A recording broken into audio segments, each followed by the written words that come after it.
Саламатсыңарбы окуучулар? Жакшы эс алып турдуңарбы? Бүгүнкү сабагыбызды баштайбыз. Бүгүнкү өтө турган темабыз кептин түрлөрү. Сабагыбыздын максаты. Бүгүнкү сабакта кептин түрлөрү боюнча маалыматтарга ээ болосуңар. Көнүгүүлөрдү иштөө менен баяндоо, сүрөттөө, ой жүгүртүүгө түшүнөсүңөр. Бири-бириңердин сөзүңөрдү аралыктан сыйлап угасыңар. Балдар, кептин түрлөрү. Кыргыз адабий тилинде кеп ооз-эки жана жазма деп экиге бөлүнөт.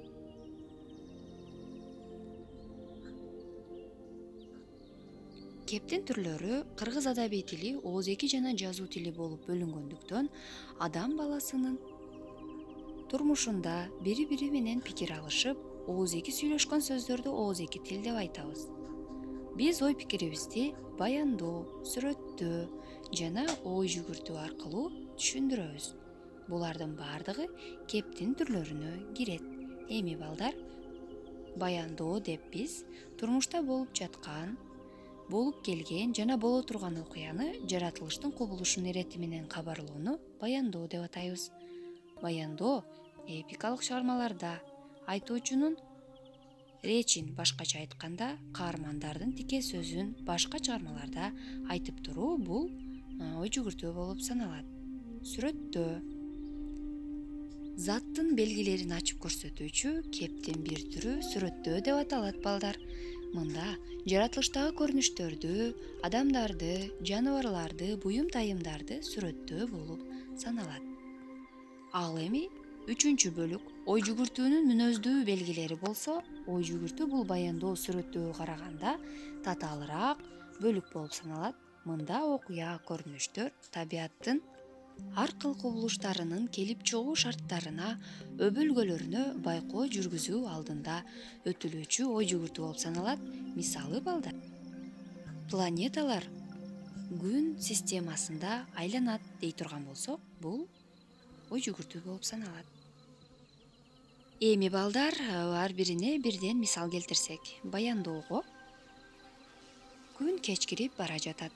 Аялдамада эл толтура. 1 сааттан бери автобус жок. Тыныгуу мезгили болсо керек. Шашкан адамдар улам саатты карап тынчсызданууда. Аңгыча аба барган сайын муздап, кар себелей баштады. Тез эле теребелди аппак кар каптады. Шашкандар автобустун үмүтүн үзүшүп, ак карды жирей жөө жөнөштү.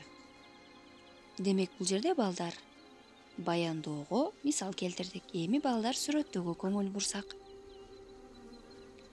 Чырмок күнүгө алгач гүл ачып, салам айтат. Ак гүлү, ак көгүш гүлү дагы башка түстө гүлдөрү бар.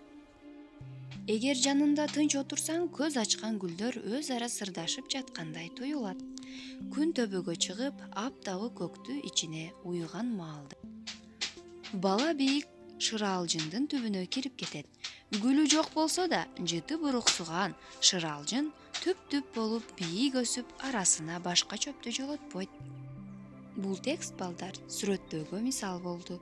Эми ой жүгүртүүгө мисал келтирсек, жакшылап түшүнүп алгыла балдар. Мисалы балдар, адам баласы асмандагы канаттууларда тез, бийик жана алыс учууну эчак эле ойлошкон. Канаттуулардын кандай учканын байкап көргүлөчү балдар.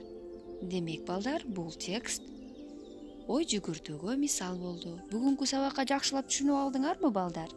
Анда силерге үйгө тапшырма ушул сүрөткө карап туруп, сүрөт боюнча текст түзгүлө.